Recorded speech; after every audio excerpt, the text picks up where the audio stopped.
সৌদির আকীদা তথা নাজদির আকীদা যদি সমাজের বুকে প্রতিষ্ঠিত করতে চায়, জুতো পেটা করে সাইজ করে জায়গা থেকে শুরু করে তারা মাইক পেলে মনে করে দেশটা আমার আব্বা বানিয়েছে। তাদের প্রতি আমার লজ্জা, ঘৃণা।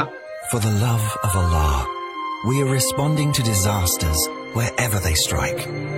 For the love of Allah, we are rebuilding lives. আসসালামু আলাইকুম রাহমাতুল্লাহি ওয়া বারাকাতুহু। সুপ্রিয় দর্শক মণ্ডলী, কেমন আছেন সবাই? আশা করছি আলহামদুলিল্লাহ, আল্লাহ পাকের অশেষ রহমতে আপনারা অনেক ভালো আছেন। আমি আলহামদুলিল্লাহ, আল্লাহ পাকের অশেষ রহমত এবং আপনাদের একান্ত দোয়ায় খুবই ভালো আছি। সো বন্ধুরা, বেসিক্যালি যে ব্যাপারটাকে নিয়ে আজকে আলোচনা করব, যে আমার দেশের স্বঘোষিত তথাকথিত আহলে হাদিস তথা আহলে হাদিস যারা পীর ওলিদের মাজারগুলোকে ভাঙতে খুব পছন্দ করে, কিন্তু শায়েখ পূজা করতে তারা খুব পছন্দ করে, তাদের উদ্দেশ্যে দুটো একটা কথাবার্তা বলবো। আজকে দেখি এই সৌদির ব্যাপারে তাদের কি ফতোয়া হয়। বিগত বেশ কয়েকদিন পূর্বে আপনারা সোশ্যাল মিডিয়ার মাধ্যম দিয়ে হয়তো জানতে পেরেছেন যে সৌদি আরবের রাজধানী রিয়াদ, এই রিয়াদ বার্ষিক প্রতিষ্ঠাতা দিবস উপলক্ষে যে ঘটনাটা ঘটেছে, যে জিনিসটা আজও পর্যন্ত আমরা চিন্তা করছি যে মুসলিম উম্মাহাদের এই দিনটা দেখতে হলো। কি দিন আপনারা সকলেই কম বেশি জেনে গেছেন, বুঝে গেছেন। অত্যন্ত লজ্জা এবং ঘৃণা এবং জঘন্য একটা কাজ করেছে সৌদির মানুষেরা, যেখানে পবিত্র বাইতুল্লাহ শরীফের আদলে তৈরি করা একটা স্ক্রিন, একটা প্রজেক্টর বানিয়ে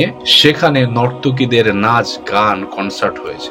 উলঙ্গ নারী, বেহায়াপনা, যত রকমের নোংরা কালচার, সেই সমস্ত কালচার গুলো সেখানে ফুটিয়ে তোলা হয়েছে। তাহলে আজকের দিনে এই ধরনের ঘটনা ঘটার পরে আপনাদের কি মনে হয় যে সৌদির বুকের মানুষেরা বা তথাকথিত আহলে হাদিস তথা আহলে হাদিস এরা আল্লাহর ওলিদের মাজারগুলোকে ভেঙে দিয়ে, গুড়িয়ে দিয়ে কি প্রতিষ্ঠিত করতে চাইছে?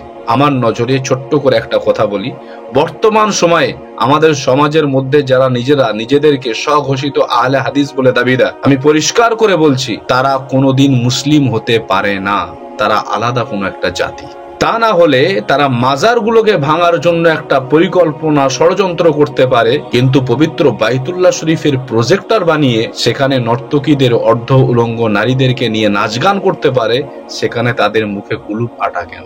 যারা দিনের পর দিন সাধারণ মানুষের সামনে বক্তব্য রাখতে রাখতে মাথায় ঘোমটা দিয়ে দিয়ে বড় বড় লেকচার, বড় বড় ভাষণ দেয় যে আমরা কোনো শিরিকের সঙ্গে আমাদের কোনো সম্পর্ক নেই, আজকে তাহলে অর্ধ উলঙ্গ নারীদেরকে বাইতুল্লাহ শরীফের প্রজেক্টর বানিয়ে সেখানে নাচ গান করানো কি? এই ফতোয়াটা আমাদের পশ্চিম বাংলার যতগুলো আহলে হাদিস তথা আহলে হাদিস রয়েছে, অবশ্যই আমার কমেন্ট বক্সে জানিয়ে যাবে।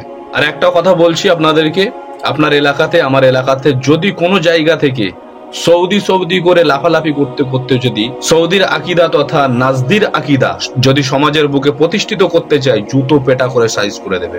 সৌদি আরব আমার রসুলের পবিত্র মাজার মুকাদ্দাস রয়েছে, আর সম্মান, লক্ষ লক্ষ সাহাবারা রয়েছেন, তার সম্মান, সেগুলো আমরা অবশ্যই ধারণ করব। কিন্তু বর্তমান সময়ে তথাকথিত এই নাজদির গোষ্ঠীরা যদি এসে আপনাকে আকীদা শেখাতে আসে, জুতো পেটা করে সাইজ করবে। আর বর্তমান সময়ে বাংলার কিছু কিছু আলেম রয়েছে, পীর সাহেব, পীরজাদা থেকে শুরু করে, তারা মাইক পেলে মনে করে দেশটা আমার আব্বা বানিয়েছিল। তাদের আর অন্য কোনো সাবজেক্ট নেই, অন্য কোনো টপিক নেই, না আছে তাদের কোনো কিছু ওয়াজ জানা বা বোঝা, মানুষকে বোঝানো, সেরকম কোনো টেন্ডেন্সি নেই। একটাই টেন্ডেন্সি, একজন মানুষকে পচিয়ে দিয়ে নিজে হাইলাইট হবে, নিজের মার্কেট ভালো হবে, এই চিন্তা ভাবনা করে বিভিন্ন ধরনের আপত্তিকর ওয়াজ মাহফিল করে যাচ্ছে। কিন্তু এই ধরনের বিষয়গুলোর দিকে কোনো রকম ভ্রুক্ষেপ নেই। তাদের প্রতি আমার লজ্জা, ঘৃণা। আল্লাহ আমাদের সবাইকে হেদায়েত নসিব করেন, আল্লাহুম্মা আমিন। আসসালামু আলাইকুম ওয়া রাহমাতুল্লাহ।